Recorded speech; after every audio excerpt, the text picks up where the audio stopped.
சிம்மராசிக்காரங்க வாழ்க்கையில் பிறந்ததுலேருந்தே கஷ்டம் தான். நீங்கள் நினைப்பீங்க சிம்ம ராசிக்கு மட்டும்தான் கஷ்டங்கிறது இருக்குதா, ஏன் எல்லா ராசியும் தானே கஷ்டப்படுறாங்க அப்படின்னு நினைப்பீங்க. மற்ற ராசிக்காரங்களை விட சிம்ம ராசிக்காரங்களுக்கு கஷ்டங்கிறது கொஞ்சம் அதிகமாகவே இருக்குது. நல்லது கெட்டதை முழுசாக தெரிஞ்சவங்க, சூரிய பகவானை ராசி அதிபதியாக கொண்டவங்க, எல்லா இடங்களையும் நேர்மையும் உண்மையும் மட்டுமே நம்பக்கூடியவங்க. உங்களுக்கு சொந்தமோ பந்தமோ அது தப்புனா அது தப்பு தான். வெட்டு ஒன்று துண்டு ரெண்டுன்னு பேசக்கூடியவங்க, உண்மை நியாயத்திற்கு மட்டுமே என்றைக்குமே கை கொடுப்பீங்க. உண்மைக்கு புறம்பாக எந்த ஒரு விஷயத்தையுமே செய்ய மாட்டீங்க. இதனால தான் சிம்மராசிக்காரங்களுக்கு நிறைய கஷ்டங்களும் துன்பங்களும் பெரும்பாலும் ஏற்பட்டு இருக்கு. ஏன்னா கடந்த 2.5 வருடமாக பார்த்தீங்கன்னா கண்டக சனியால் மிகப்பெரிய பாதிப்புகளையும் இழப்புகளையும் சிம்மராசிக்காரங்க அதிகமாகவே சந்திச்சிருக்கீங்க. சரி, இந்த 2025 நல்லது நடக்குன்னு பார்த்தீங்கன்னா சனிப்பெயர்ச்சிக்கு அப்புறம் பார்த்தீங்கன்னா உங்களுக்கு சனி பகவான் 7ஆம் இடத்துலேருந்து 8ஆம் இடத்துக்கு வந்தவர் பார்த்தீங்கன்னா உங்களுக்கு அஷ்டம சனியாக வந்திருக்கார். இதன் மூலமாக பாதிப்பு நடக்குமா, இல்லை கெட்டது நடக்குமா, நல்லது நடக்குமா அப்படிங்கிற ஒரு மிகப்பெரிய குழப்பத்தில் இருப்பீங்க. அதாவது பார்த்தீங்கன்னா அஷ்டம சனி நடக்கிறது உண்மைதான். இதனுடைய தாக்கம் இருக்க போகிறது சிம்மராசிக்காரங்களுக்கும் உண்மைதான். ஆனால் இது எல்லா சிம்மராசிக்காரங்களுக்குமே கிடையாது. ஒரு சில நட்சத்திரக்காரர்களுக்கு மட்டும்தான் இதனுடைய தாக்கம், ஜாதகாரர்களுக்கு மட்டும்தான் இதனுடைய தாக்கம் அப்படிங்கிறது இருக்குமே தவிர எல்லாருமே இதை நினச்சி பயப்பட தேவை கிடையாது. உங்களுக்கு ஜூன் மாதத்திற்கு பிறகு கிரகங்களுடைய பெயர்ச்சி மாற்றங்கள் எல்லாமே இருக்கிறதுனால ஜூன் மாதத்திற்கு பிறகு உங்கள் வாழ்க்கையில் நீங்கள் இது நாள் வரைக்கும் எதையெல்லாமே இழந்துட்டு கஷ்டப்பட்டு இருக்கிறீங்களோ அது அனைத்தும் பெறக்கூடிய ஒரு காலகட்டமாகவே பார்க்கப்படுது. ஏன்னா மே 14ஆம் தேதி உங்களுக்கு குரு பெயர்ச்சியான ஸ்டார்ட் ஆயிடுச்சு. மே 18ஆம் தேதி ராகு கேது பெயர்ச்சி ஸ்டார்ட் ஆயிடுச்சு. கேது பகவான் பார்த்தீங்கன்னா உங்களுடைய சிம்ம ராசியில் தான் இருக்காரு. இது நல்லா உச்சத்தில் இருக்கக்கூடிய லக்கணத்தில் இருக்கிறார். கண்டிப்பாக உங்களுக்கு நீங்கள் வாழ்க்கையில் எதையெல்லாமே இழந்துட்டு வருத்தப்பட்டு இருக்கிறீங்களோ அது அனைத்தும் உங்களுக்கு கேது பகவான் நிச்சயமாக உங்களுக்கு செய்து தரப்போகிறார். சிம்மராசிக்காரங்க தங்களுடைய கஷ்டத்தையும் கண்ணீரையும் கடுகளவு கூட மற்றவங்களுக்கு தெரியாமல் பார்த்துக்குவாங்க. இதனால் பார்க்குறவங்க எல்லாருமே சிம்மராசியா இவங்களுக்கு என்னப்பா சூப்பராக இருக்கிறாங்க, இவங்களுக்கு என்ன குறைச்சல் அப்படின்னு தான் நினச்சிட்டு இருக்கிறாங்க. ஆனால் சாப்பாட்டு கூட கஷ்டப்படுறது உங்களுக்கு மட்டும்தான் தெரியும். கஷ்ட காலத்தில் திரும்பி பக்கம் கூட ஆள் கிடையாது. ஏதோ தட்டுத்தடு மாதிரி எந்திரிச்சு நிற்கிறப்போ உங்களை குறை சொல்கிறதுக்குன்னே நிறைய பேர் தேடி வருவாங்க. புதுமையான சிந்தனைக்கு சொந்தக்காரங்க, பூ போல மனசு, கோபத்தை மறைச்சிட்டு சிரிப்பு மட்டும் காட்டக்கூடியவங்க, எடுத்த காரியத்தை எப்படியாவது முடிச்சிடணும் அப்படிங்கிறதுக்காக கஷ்டப்பட்டு போராடக்கூடியவங்க. உங்கள் சொந்தக்காரங்க நண்பர்களுக்கு ஒரு தேவை இருக்குதுன்னா மட்டும்தான் உங்கள் கிட்ட தேடி வருவாங்க. அந்த தேவை முடிஞ்ச உடனே உங்களை தூக்கி போட்டுருவாங்க. மறுபடியும் அவங்க உங்கள் கிட்ட உதவின்னு கேட்பாங்க. அவங்க உங்களுக்கு முன்னாடி பண்ண துரோகத்தை எல்லாமே மறந்துட்டு மீண்டும் அவங்களுக்காக உதவி செஞ்சு ஏமாறக்கூடியவங்க தான் சிம்மராசிக்காரங்க. வாழ்க்கையில் எப்படியாவது முன்னேறணும் அப்படிங்கிறதுக்காக தினம் தினம் கஷ்டப்பட்டு உழைக்கக்கூடியவங்க தான் நீங்கள். வரக்கூடிய நாட்கள் இருந்து உங்களுடைய தலைவிதி அப்படிங்கிறது முழுவதுமாகவே மாறப்போகுது. அதாவது ஜூன் மாதத்திற்கு பிறகு பார்த்தீங்கன்னா உங்களுக்கு ஒரே ராசியில் இருந்த செவ்வாய் பகவான் பார்த்தீங்கன்னா உங்களுடைய சிம்மராசிக்கு தான் வராரு. புதன் பகவான் மிதுனத்தில் இருந்தவர் கடகத்துக்கு போறார். சூரியனும் குருவும் இணைந்து மிதுனத்துக்கு போறாங்க. 12ல் சனி இருக்காரு. மேசத்தில் சுக்கிரன் வரப்போகிறார். கும்பத்தில் ராகு பகவான் இருக்க போகிறார். சிம்மத்தில் கேது பகவான் வரப்போகிறார். இப்படி ஆரம்பிக்க போகுது ஜூன் மாத பலன்கள் அப்படிங்கிறது. கண்டிப்பாக இனி வரக்கூடிய 7 மாதத்தை பொறுத்த வரைக்கும் சிம்மராசிக்காரங்களுக்கு நல்ல ஒரு ராஜயோகம்னு சொல்லலாம்.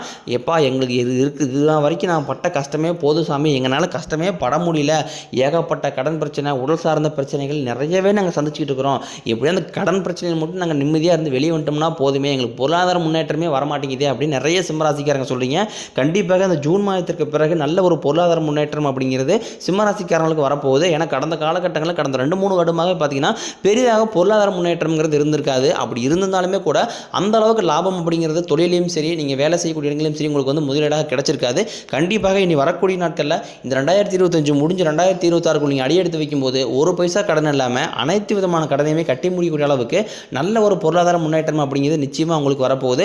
ஏன்னா குரு பெயர்ச்சி மூலமாக பார்த்தீங்கன்னா குரு பகவான் உங்களுடைய ராசிக்கு பார்த்தீங்கன்னா 4ஆம் இடத்துலேருந்து 6ஆம் இடத்துக்கு வக்ர நிவர்த்தி ஆகியிருக்காரு. இதன் மூலம் நல்ல ஒரு பொருளாதார முன்னேற்றம் அப்படிங்கிறது ஜூன் மாதத்திற்கு பிறகு நிச்சயமாக உங்களுக்கு வரப்போகுது. கடந்த காலகட்டங்களில் நல்ல ஒரு வேலைங்கிறது சிம்மராசிக்காரங்களுக்கு கிடைச்சிருக்காது.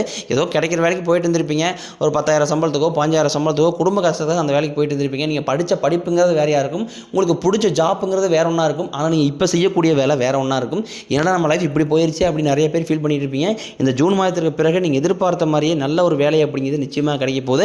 அது நீங்கள் ஒரு அரசாங்க வேலைக்கு ட்ரை பண்ணாலும் சரி, இல்லை ஒரு ஐடி ஜாப்போ, பிரைவேட் ஜாப்போ, பேங்க் சைடோ, நீங்கள் எங்கே வேலைக்கு ட்ரை பண்ணாலும் அந்த வேலை அப்படிங்கிறது நிச்சயமாக உங்களுக்கு கிடைக்க போகுது. சனி பகவானினுடைய பார்வை உங்களுக்கு நேரடியாகவே இருக்குது. இதனால் வருமானம் அப்படிங்கிறது பல வழிகளில் வரும். தொழிலில் லாபம் சற்று அதிகமாகவே கிடைக்கும். அரசியல்வாதிகளை பொறுத்த வரைக்கும் புதிய பொறுப்புகள், புதிய பதவிகள் எல்லாமே தானாகவே உங்களை சேரும். கேதுவால் உங்களுடைய செல்வாக்கு உயரும். உடல் ஆரோக்கியம் வாழ்க்கையும் மேம்படும், சங்கடங்கள் நீங்கும். மறைமுகமாக உங்கள் தொழில் வாழ்க்கையிலும் சரி இல்லற வாழ்க்கையிலும் சரி நிறைய நபர்கள் வந்து ஏதாவது ஒரு வகையில் ஒரு பிரச்சனையும் தொந்தரவும் கொடுத்துட்டே இருந்திருப்பாங்க. இனி அவர்களுடைய தொந்தரவுங்கிறது முழுவதுமாகவே இருக்காது. கடந்த காலகட்டங்களில் நீங்களே ஒரு கம்பெனியில் வந்து இரவு பகல் பார்க்காம உழைச்சிட்டு இருந்திருப்பீங்க. உங்களுடைய சொந்த கம்பெனியை நினச்சி வேலை செஞ்சுருந்துருப்பீங்க. இனி வரக்கூடிய நாட்களில் உங்களுக்கும் பார்த்தீங்கன்னா சம்பள உயர்வு, பதவி உயர்வு, உங்களுக்கு மேலே இருக்கக்கூடிய அதிகாரிகளுடைய ஆதரவு முதற்கொண்டும் உங்களுக்கு நிச்சயம் கிடைக்க போகுது. உங்கள் வார்த்தைக்கு மதிப்பு மரியாதை கிடைக்கும். அந்தஸ்தில் நீங்கள் எதிர்பார்த்த உயர்வுக்கு போக போகிறீங்க. தொழிலில் இருந்த தடைகள் விலகுவது மட்டும் இல்லாமல் சிலர் வந்து புதிதாக தொழில் தொடங்குவீங்க. உற்பத்தியில் இருந்த தடைகள் நீங்கி தொழிலை விரிவு செய்வீங்க. வரக்கூடிய நாட்களில் விற்பனை அதிகமாகும். ஏற்றுமதி இறக்குமதி தொழிலில் நல்ல லாபம் கிடைக்கும். நீங்கள் செய்யக்கூடியது சின்ன தொழிலோ பெரிய தொழிலோ நல்ல ஒரு வளர்ச்சி அப்படிங்கிறது நிச்சயம் உங்களுக்கு ஏற்படும். வரக்கூடிய நாட்களில் நினைச்சது எல்லாமே நடக்கும். தொழில் வியாபாரம் தடைகள் விலகும். லாபம் அதிகமாகும். முன்னேற்றம் உங்களுக்கு உண்டாகும். வரவேண்டிய பணம் கைக்கு விரைவில் வந்து சேரும். நெருக்கடிகள் விலகும். செல்வாக்கு அந்தஸ்து உங்களுக்கு விரைவில் உயரப்போகுது. வெளிநாட்டு முயற்சிகள் அனைத்தும் உங்களுக்கு வெற்றியாகவே மாறும். தெய்வ சிந்தனை அதிகமாகும். பெரியோர்கள் உதவி கிடைக்கும். உறவுகளில் இருந்த சண்டை சச்சரவு முழுவதுமாகவே விலகப் போகுது. புதிய நண்பர்கள் உதவி செய்வாங்க. தொழிலில் ஏற்பட்ட நெருக்கடிகள் விரைவில் நீங்கும். முடங்கி கிடந்த நிறுவனங்கள் மீண்டும் இயங்கும். வியாபாரத்தில் எதிர்பார்த்த லாபம் கிடைக்கும். புதிய தொழில் தொடங்கக்கூடிய முயற்சிகள் உங்களுக்கு வெற்றியாகவே அமையும். கடந்த காலகட்டங்களில் இந்த திருமண நிலை அப்படிங்கிறது சிம்மராசிகளுக்கு மட்டும்தான் ஏன் இந்த மாதிரி பிரச்சனை வந்துகிட்டு இருக்குதே அப்படின்னு தான் நிறைய நபர்கள் நினைப்பீங்க. ஏன்னா வயதும் பார்த்தீங்கன்னா வந்து ஆண்களுக்கு குறிப்பாக வந்து 30, 32, 35, 37 வயது வரைக்குமே நிறைய ஆண்கள் வந்து திருமணம் ஆகாமல் இன்னைக்கு வரைக்குமே கஷ்டப்பட்டு இருக்காங்க. ஏன்னா அதில் பெண்களுக்கு கூட ஏதாவது ஒரு வகையில் திருமணம் அப்படிங்கிறது அடைஞ்சிருது. ஆனால் ஆண்கள் தான் ரொம்ப ரொம்ப பாவம். ஏன்னா வந்து பெரிதாக பொருளாதாரம் முன்னேற்றம் இல்லாதனாலையும் பார்த்தீங்கன்னா வந்து நிறைய நபர்கள் வந்து திருமணம் பண்ணாமல் இன்னமே கஷ்டப்பட்டு இருக்கிறீங்க. இந்த 2025 முடியறதுக்குள்ளே நீங்கள் எதிர்பார்த்த மாதிரியே நல்ல ஒரு வரன் அப்படிங்கிறது வாழ்க்கை துணையாக உங்களுக்கு விரைவில் அமையும். வாழ்க்கை துணையை இழந்த சிம்மராசி ஆண்களோ பெண்களோ அடுத்து வந்து இரண்டாவது திருமணம், அதாவது மறுமணம் பண்ணலாமா வேண்டாமா அப்படிங்கிற ஒரு மிகப்பெரிய குழப்பத்திலே இருப்பீங்க. அப்படி இரண்டாவது திருமணம் பண்ணும்போது சொந்தக்காரையும் தப்பாக பேசிடுவாங்களா, இல்லை ஊர்க்காரையும் தப்பாக நினச்சிடுவாங்களா, அடுத்தவங்க என்ன நினைப்பாங்க அப்படின்னா நிறைய சிம்மராசிக்காரன் யோசிச்சுக்கிட்டு இதை பற்றி நிறைய பேர் யோசிக்காமல் இருக்கீங்க. அதாவது பார்த்தீங்கன்னா இப்போ இருக்கக்கூடிய பொருளாதார சூழ்நிலையும் இப்போ காலகட்டத்தை வச்சு பார்க்கும்போது ஒரு சிங்கிள் பேரண்டால் அந்த சொசைட்டியை சர்வே பண்ணுறது ரொம்ப ரொம்ப கடினம். நீங்கள் எதிர்பார்த்த மாதிரியே நல்ல ஒரு மறுவாழ்க்கை அப்படிங்கிறது விரைவில் உங்களுக்கு அமையும். குழந்தை பாக்கியத்திற்காக இயங்கிய சிம்மராசி நேயர்கள், நாங்களும் போகாத ஹாஸ்பிட்டலில் சாமி, பார்க்காத ட்ரீட்மெண்ட் இல்லை, வாரத்தில் 3 நாள் கோயிலுக்கு போய் வழிபாடு செஞ்சு வந்துட்டு இருக்கேன், எங்களுக்கு மேரேஜ் ஆகி 3 வருஷம் ஆகுது, 5 வருஷம் ஆகுது, 7 வருஷம் ஆகுது அப்படின்னு நிறைய சிம்மராசிக்காரங்க சொல்கிறீங்க. கண்டிப்பாக அந்த ஜூன் மாதத்திற்கு பிறகு உங்களுக்கு குரு பயிற்சியோட மூலமாக உங்களுக்கு உடல் சார்ந்த பிரச்சனைகள் அனைத்தும் முழுவதுமாகவே நிவர்த்தியாகி இந்த 2025 முடிஞ்சு 2026 நீங்கள் அடியெடுத்து வைக்கும்போது விரைவில் உங்களுக்கு பிள்ளை பேர் பாக்கியம் அப்படிங்கிறது உண்டாகும். பிரிந்திருக்க கூடிய கணவன் மனைவி எல்லாமே மீண்டும் ஒருமுறை ஒன்றாக சேர்ந்து பேசக்கூடிய வாய்ப்பு கிடைக்கும் பட்சத்தில் கண்டிப்பாக இருவரும் ஒன்றாக இணைந்து வாழ்வீங்க. கடந்த காலகட்டங்களில் இந்த காதலில் அதிகமான தோல்வியை சந்தித்த ராசி அப்படின்னு பார்த்தீங்கன்னா வந்து சிம்மராசிக்காரங்க தான். ஏன்னா வந்து உங்களுக்கு வந்து கண்டகசனி அந்த டைமில் இருந்தது. அதன் மூலமாக நீங்கள் வந்து என்ன தான் லவ் பண்ணி எவ்வளோ அண்டர்ஸ்டாண்டிங்காக இருந்தாலும் ஏதாவது ஒரு சின்ன ஒரு சண்டை சச்சரவு மனக்கசப்பு மூலமாக அந்த லவ்ங்கிறது பிரேக்கப் ஆயிரும்.